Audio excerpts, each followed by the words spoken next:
Mark Swepston's grandfather had started Atlas Butler Heating and Cooling, and his father had taken over running the business. So Mark can remember working there at a young age. At 10 years old, in 1964, I first got paid for stuffing envelopes and putting mailers together.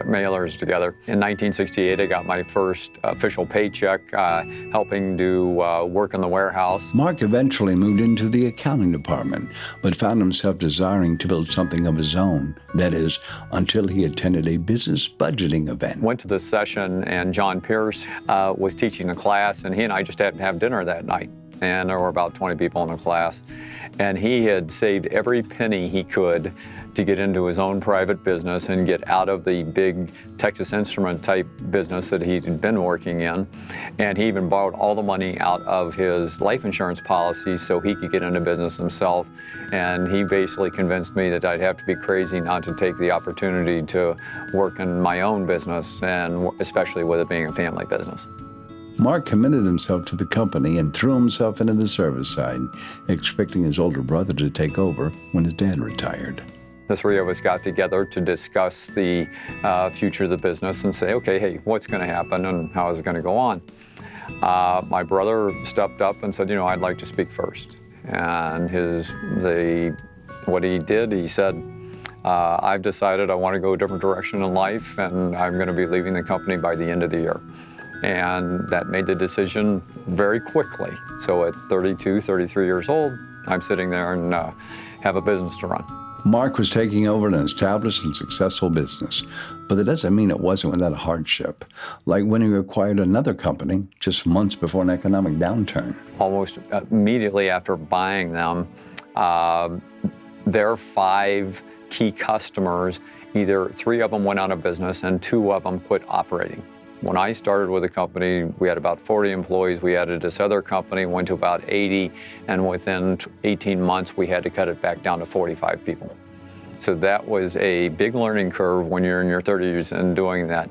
But perhaps the greatest challenge any trade faces these days is simply finding skilled labor. Most industries are where there's a labor shortage in just about any industry, but the trade industry specifically has been hit very hard over my lifetime. It's been very hard to find skilled trade labor. There were 18,000 people surveyed, kids in high school, surveyed 2 different times.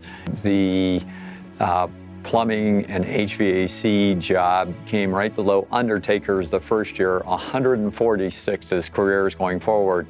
And the next year, it didn't even get voted on at all. So Mark's solution was simple. If they couldn't find skilled labor, they could teach them themselves. And so he formed the Atlas Butler Academy. We train probably 90% of our field employees now. They come in completely green, have never been in the industry. And we give them both the soft skills and technical skills to be able to do the job. In the past 4 months, we've built a 2-story house that will allow you to feel like you're in someone's home, so they get better hands-on experience of what they'll really find out in the field when they get there. All with the intention of providing the best possible service for the customer, even if the guy only has a year experience or he has 20 years of experience. The school paid off and the company grew, even adding a plumbing division. But in recent years, Mark faced challenges of a much more personal nature. My hearing had started to degrade to some degree, which I just figured was aging, and I've got a hearing aid and was going along with that. And then my wife noticed about 5 years ago that I almost didn't hear much of anything. My wife said, you need to go back in and get things checked. Something's not right. And they found that my inner ear had quit sending the messages to my brain, and I was deaf. What many would have seen as the end was just another obstacle to Mark.